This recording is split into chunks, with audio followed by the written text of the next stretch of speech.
நீங்கள் பார்த்துக் கொண்டிருப்பது உங்கள் விஜய்.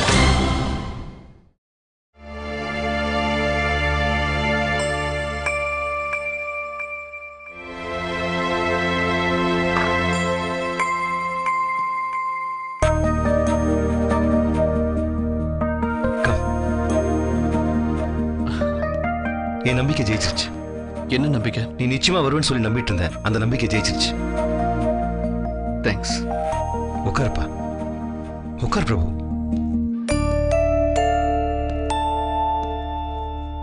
தேங்க்ஸ் பிரபு. எதுக்குப்பா? என் ரிக்வெஸ்ட் அக்செப்ட் பண்ணதுக்கும் மறுபடியும் இந்த ஆஃபீஸ்க்கு வந்ததுக்கும். அதுல பாதி தேங்க்ஸ் தான் நான் எடுத்துக்க முடியும், மீதி ரேவதிக்கு தான். அஃப்கோர்ஸ் என் பிரபு இன்னைக்கு இந்த நிலைமையில் இருக்கான்னா அதுல ரேவதியோட அன்பு அக்கறையும் எவ்வளவு இருக்குன்னு நல்லா தெரியும். பிரபு, ஒவ்வொருத்தர் வாழ்க்கையிலையும் எவ்வளோ விஷயங்கள் நடந்துட்டு இருக்கு. நல்லது கெட்டது ரெண்டுமே கலந்தது தான் வாழ்க்கை. நடந்தது நடந்ததாவே இருக்கட்டும். நேற்று வரைக்கும் நடந்ததெல்லாம் மறந்துட்டு இனிலேருந்து புதுசாக ஆரம்பி. எல்லாம் சிறப்பாக இருக்கும். கடந்த காலத்தை மொத்தமா மறந்துட்டு புதுசா ஒரு வாழ்க்கையை ஆரம்பிக்கிறது அவ்வளவு சரியா இருக்குமாப்பா? நமக்கு நல்லது கெட்டது, நாம பண்ற தவறு, இதெல்லாம் ஞாபகம் வச்சிருந்தா மறுபடியும் தப்பு பண்ணாத வாழ்க்கை ஆரம்பிக்க முடியும்னு நினைக்கிறேன். நீங்க என்ன நினைக்கிறீங்க? வாஸ்தவம் தான். இவ்வளோ தெளிவாக யோசிக்கிற உனக்கு இதை விட பெட்டரா சொல்ல அப்பா கிட்ட அட்வைஸ் எதுவும் இல்லைப்பா. அப்புறம் என்னென்ன ப்ராஜெக்ட்ஸ்லாம் பேப்பர் ஒர்க்கில் இருக்கு அதெல்லாம் ஆன் கிரவுண்டில் இருக்கிற மாதிரி ஒரு ரிப்போர்ட் பண்ணி வச்சிருக்கேன். நீ ஒரு வாட்டி பார்த்துரு. ஏதாவது டவுட்னா என்ன கேளு. ஷூர். நெக்ஸ்ட் வீக் நம்ம கம்பெனியோட போர்ட் மீட்டிங் வச்சிருக்கேன். ஷேர் ஹோல்டர்ஸ்லாம் வராங்க. நம்ம ஷேர் எவ்வளோ, அவங்க ஷேர் எவ்வளோ, கம்பெனியோட ஆனுவல் இன்கம், எல்லா டீட்டெயில்ஸும் உனக்கு ரோவர் சேனல் மூலியமா அனுப்பிச்சிடுறேன். இந்த நிமிஷத்துலேருந்து இது உன்னுடைய கம்பெனி. நீ எடுக்கிற முடிவு எல்லாமே உன்னுடைய முடிவு. All the best Prabhu. Thanks பா. என்னப்பா? ஒன்றும் இல்லைப்பா, சந்தோஷம். உன்னை எத்தனையோ தடவை ஆஃபீஸில் பார்த்துருக்கேன். இன்னைக்கு என்னமோ தெரியல, என் மனசு சந்தோஷமாகவும் தெளிவாகவும் இருக்கு. இந்த செகண்ட்ல I am the most happiest person in the world Prabhu. Keep going young man, carry on. Good luck. Thanks பா.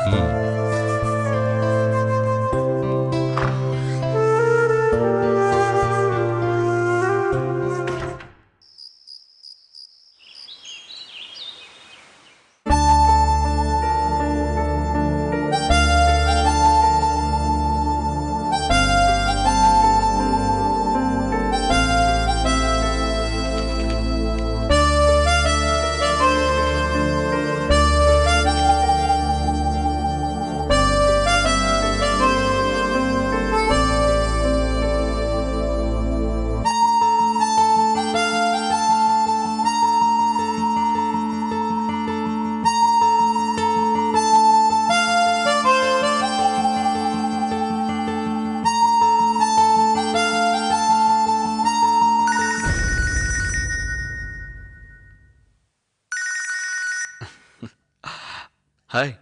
என்ன பண்ணிட்டு இருக்கீங்க? ஆபீஸ்ல என்ன பண்ணுவாங்க? வேலைதான். நீ என்ன பண்ணிட்டு இருக்க? வீட்ல என்ன பண்ணுவாங்க? வேலைதான். அப்புறம் நீங்க தான் சொல்லணும். என்ன போயிட்டு இருக்கு ஆபீஸ்ல? ஆபீஸ்ல என்னப்பா போகும்? வேலைதான். ஏதாவது பேசு. எதை பத்தி பேசுறது?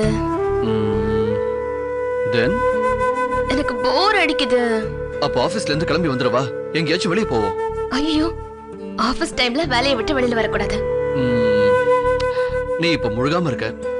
நீ எதை ஆசைப்பட்டாலும் உடனே நிறைவேற்றணும். நான் கிளம்புறேன். சும்மா இருங்க. எல்லாத்துக்கும் குழந்தை மாதிரி இடம் பிடிச்சுக்கிட்டு ஒரு குழந்தைக்கு அப்பா ஆக போறீங்க. கொஞ்சம் பெரிய மனுஷன் மாதிரி நடந்துக்கோங்களேன். சரி, நடந்துக்கிறேன். ஆபீஸ்ல இருந்து வரும்போது ஏதாவது வாங்கிட்டு வரவா? தேவையில்லை. தேவைப்பட்டா நான் மெசேஜ் பண்றேன், இல்ல போன் பண்றேன். போர் அடிச்சது, அதான் போன் பண்ணேன். அப்ப போர் அடிச்சதுனால தான் போன் பண்ணேன். என்ன ஞாபகம் வச்சு போன் பண்ணல? அது எப்படி? உங்களை மறந்தா தானே? பேசுறதுக்கு யாரும் இல்ல. ஏன் வீட்டுல யாரும் பேசுறது இல்லையா? இல்ல, பேசுறாங்க.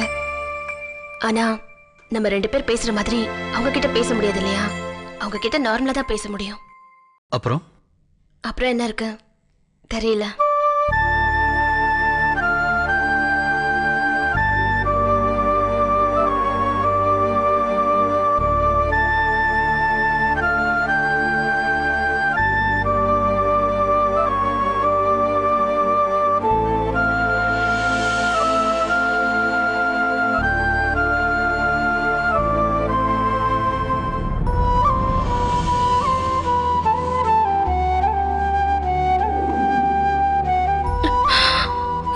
இதே மாதிரி நீங்களும் இப்போ என் பக்கத்துல இருக்கணும்.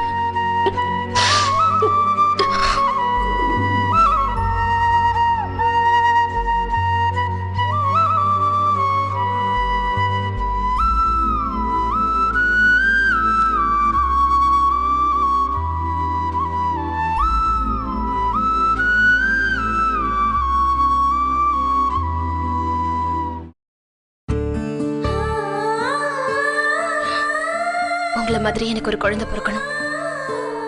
உங்களை மாதிரி மனசு வேற யாருக்கும் வராது.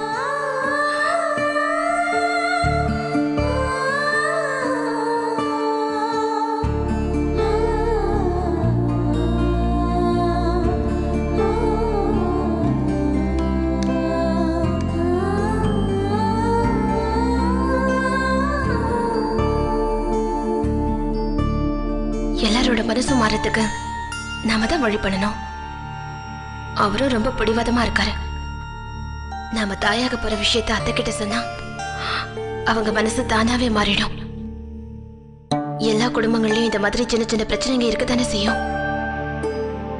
அந்த சமயங்கள்ல இந்த மாதிரி சந்தோஷமான விஷயம் தானே அந்த சூழலையே மாத்தும். நாம ஏன் அத்தை கிட்ட சொல்லக்கூடாது? சொல்லிடலாம். பிரபுவுக்கு அப்புறமா சொல்லி புரிய வச்சுக்கலாம்.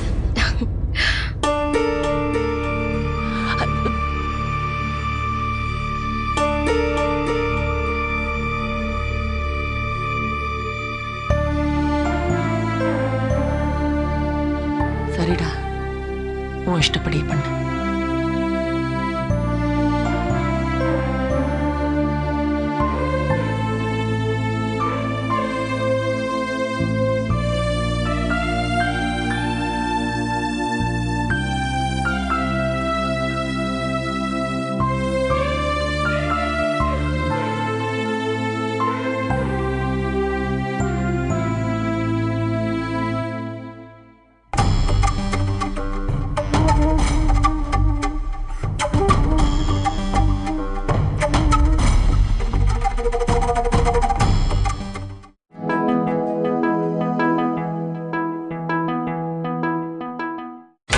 நீங்கள் பார்த்துக் கொண்டிருப்பது உங்கள் விஜய்.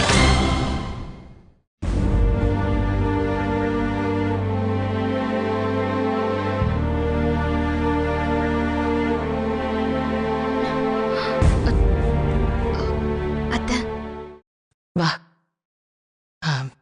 நானே உங்ககிட்ட கொஞ்சம் பேசணும்னு இருந்தேன்.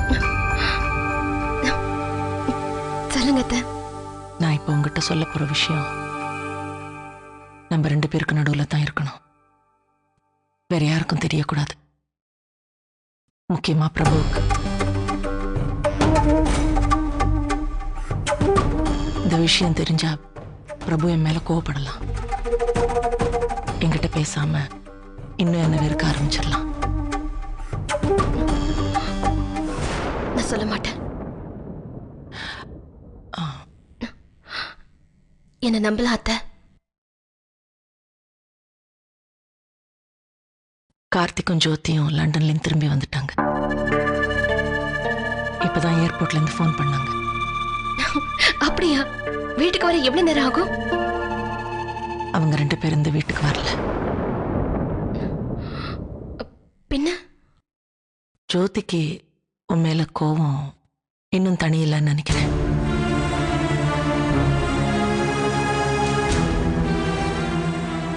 நீ இங்க இருக்கிறதுனால இந்த வீட்டுக்கு வர்றதுக்கு விருப்பம் இல்லைன்னு அவ கார்த்திக் கிட்ட சொல்லியிருக்கா.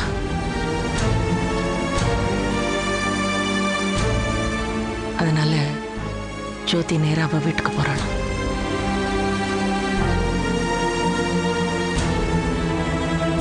கார்த்திக் அவளை அங்க விட்டுட்டு அவன் மட்டும் இங்க வீட்டுக்கு வந்து தேவையான துணிமணிகளை எடுத்துக்கிட்டு போறேன்னு சொன்னான்.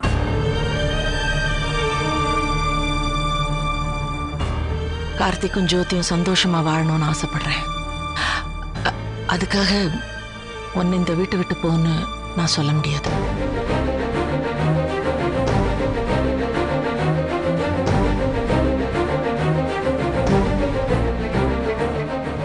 கார்த்திக் வீட்டுக்கு வந்ததுக்கு அப்புறம் நான் அவங்ககிட்ட பேசுறேன்.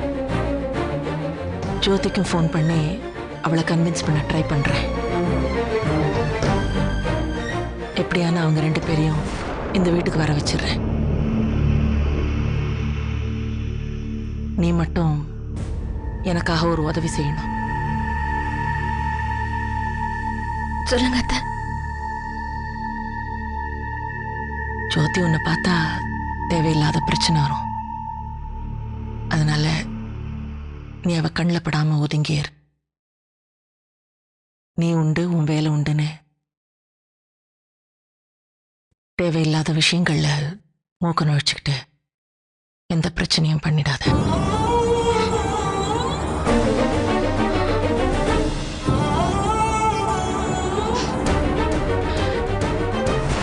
இந்த வீட்டில் எப்ப பார்த்தாலும் ஏதாவது ஒரு பிரச்சனை, அழுக இப்படியே போய்கிட்டு இருக்கு. இது எல்லாத்துக்கும் ஒரு முற்றுப்புள்ளி வைக்கணும்னு நினைக்கிறேன். அதனால்தான் உங்ககிட்ட இவ்வளவு தூரம் எடுத்து சொல்லிக்கிட்டு இருக்கேன். என்ன செய்யணும், என்ன செய்யக்கூடாது, எந்த பிரச்சனையும் வராம பிரச்சனை வந்தா எப்படி டீல் பண்ணணும்னு நீயே யோசிச்சுக்க. ஏன்னா பிரச்சனை உனக்கும் ஜோதிக்கும். உங்க 2 பேரால இந்த குடும்பத்தோட நிம்மதியை இழக்க நான் விரும்பல.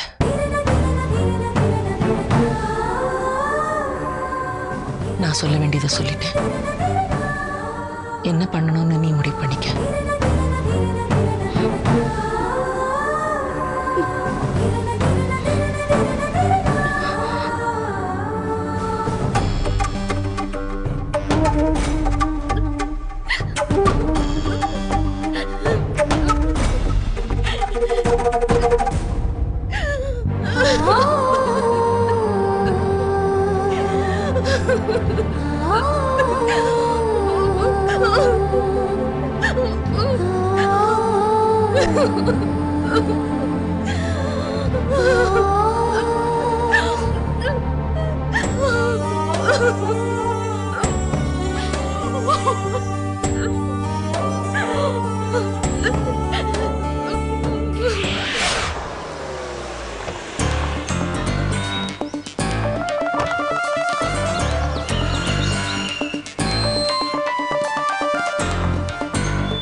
சார்,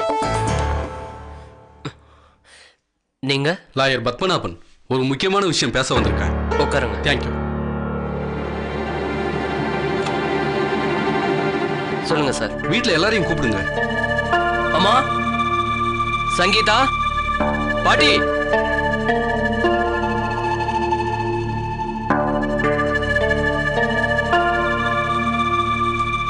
உங்க அப்பா இந்த கவரை உங்ககிட்ட கொடுக்க சொன்னாரு.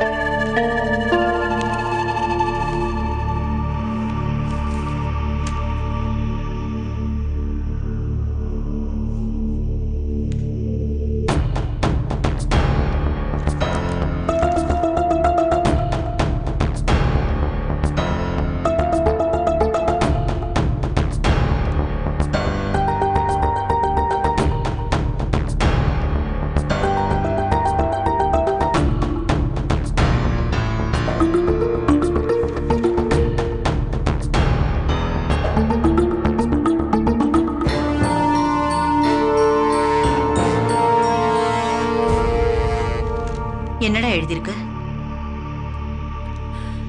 இருக்கிற இந்த வீட்டை ரேவதி பேர்ல எழுதி வச்சிருக்காருமா.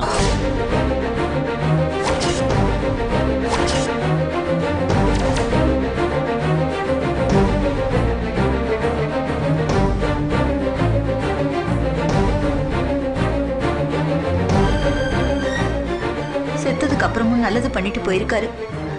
அந்த மனுஷனை என்னன்னு சொல்றது? ஆனா அந்த படுபாவி இவ்வளவு செஞ்ச ஒருத்தரை ஏமாத்திட்டாளே. இன்னும் இதோட சேர்த்து உங்க பேர்லயே ஒரு கவர் அனுப்பியிருக்காரு.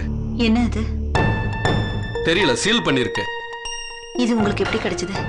உங்ககிட்ட பேச வந்தாரா? இல்ல, எல்லாத்தையும் என்னோட ஆபீஸ்க்கு கொரியர்ல அனுப்பியிருந்தாரு. உள்ளூர்ல இருந்தோம், ஏன் அட்ரஸ்க்கு ஏன் கொரியர்ல அனுப்புனாருன்னு ஒரே குழப்பமா இருந்துச்சு. அப்பதான் அவர் எனக்கு ஒரு கடிதமும் எழுதியிருந்தாரு. அதுல இருக்கிற உயில் படி ரேவதிக்கு தான் இந்த வீடு போய் சேரணும்னு ரொம்ப தெளிவா எழுதியிருக்காரு. அதுக்குண்டான டாக்குமெண்ட்ஸ் எல்லாம் ரெடி பண்ணிடுறேன். அப்ப நான் வரேங்கம்மா. வரேங்க.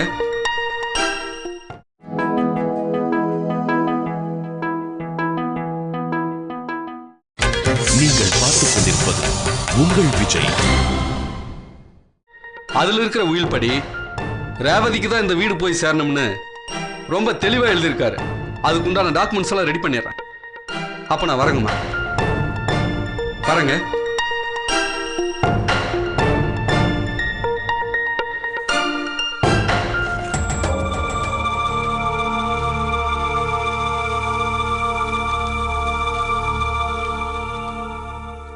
எல்லாரும் என்னை மன்னிச்சிருங்க. நேர்மை இல்லாதவங்களுக்கு வாழற தகுதி இல்லை. அந்த தகுதியை நான் எப்பவோ இழந்துட்டேன். நான் செஞ்ச தவறுக்கு மன்னிப்பு கேட்க கூட தைரியம் இல்லாம கோழத்தனமா தற்கொலை செஞ்சிக்க போறேன். தற்கொலைகள் தவறுகளுடைய ஆரம்பங்கள்ல இருந்து தான் உருவாகுது. தவறுகள் தானா உருவாகிறதில்ல, உருவாக்கப்படுது. நான் செஞ்ச தவறுக்கு என்ன பிராயச்சித்தம்னு தெரியல. அதனால தான் என் வாழ்க்கையை இப்படி முடிச்சுக்கிட்டேன். நீங்க எல்லாரும் நினைச்சுக்கிட்டு இருப்பீங்க நான் நேர்மையானவன், பாசமானவன். நான் நினைச்சது நடக்கணுங்கிற வைராகியத்துல தவறான முடிவுகளை எல்லா சந்தர்ப்பத்திலையும் எடுத்திருக்கேன். என்னோட சந்தோஷங்கள் நிறைவேறணும்னு ஆசைப்பட்டன தவிர அவங்களுக்கு சந்தோஷம் கிடைக்கணுங்கிற விஷயத்தை செய்ய தவறிட்டேன். நான் நினைச்சதுதான் நடக்கணுங்கிற மூர்க்கமான அகங்காரம் என்னை ஜோதிக்கும் அரவிந்துக்கும் கல்யாணம் பண்ண ரேவதி மூலமா நாடகமாட வச்சுது. என் உயிருக்காகவும் என்னுடைய மானத்துக்காகவும் அந்த பழிய அவ சுமந்துக்கிட்டு நான் சொன்னது போலவே செய்தா. என் இறப்புக்கு பின்னால அவ என்னை பத்தி சொல்ல மாட்டா. என் பேருக்கு களங்கம் வரக்கூடாதுங்கிறதுக்காக எல்லாத்தையும் மூடி மறைப்பான்னு எனக்கு நல்லாவே தெரியும். இந்நேரம் எல்லாரும் அவளை வெறுக்க ஆரம்பிச்சிருப்பீங்க. நடந்த எல்லாத்துக்கும் அது பின்னாடி இருந்து செயல்பட வச்சது நான் தான். என்ன நீங்க தவறா நினைச்சாலும் பரவாயில்லை. தவறான அபிப்பிராயத்தை என்கிட்டையும் மன்னிப்புகளை ரேவதி கிட்டையும் கொடுத்துருங்க. முடிஞ்சா என்னையும் மன்னிச்சிருங்க. அப்போதான் என்னுடைய ஆத்மா சாந்தி அடையும்னு நினைக்கிறேன். சண்முகராஜன்.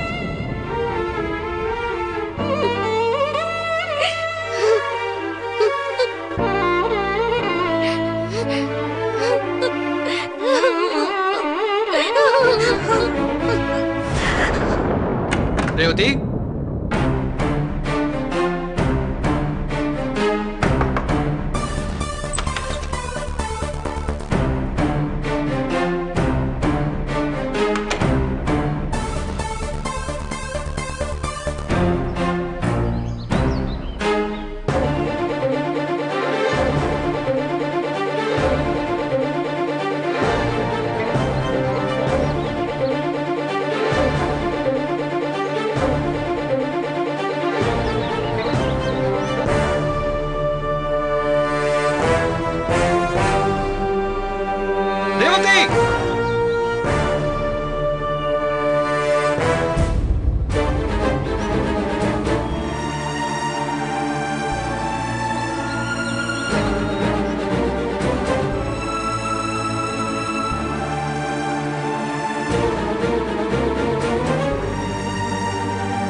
ரேவதியை பாத்தீங்களா?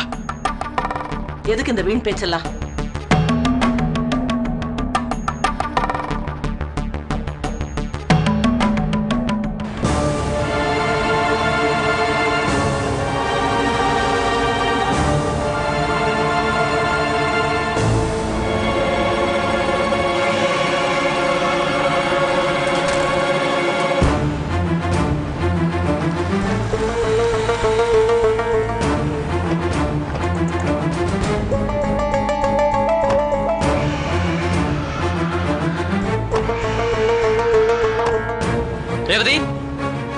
ரேவதி!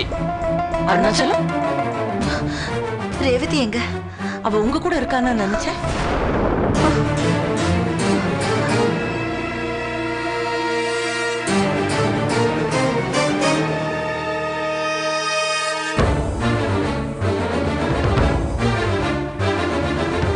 அவளை அவமானப்படுத்தி பேசினது மட்டும் இல்லாம என் கையிலே கழுத்தை பிடிச்சு தள்ளிட்டு அவ தன்மானம் உள்ளவ எப்படி மறுபடியும் அந்த வீட்டுக்கு வருவா?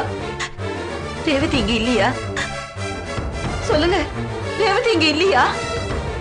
என்ன ஆச்சு ரேவதிக்கு? இல்ல, நானும் ரேவதிய கோவத்துல இந்த வீட்டை விட்டு போயிடுன்னு சொல்லிட்டேன்.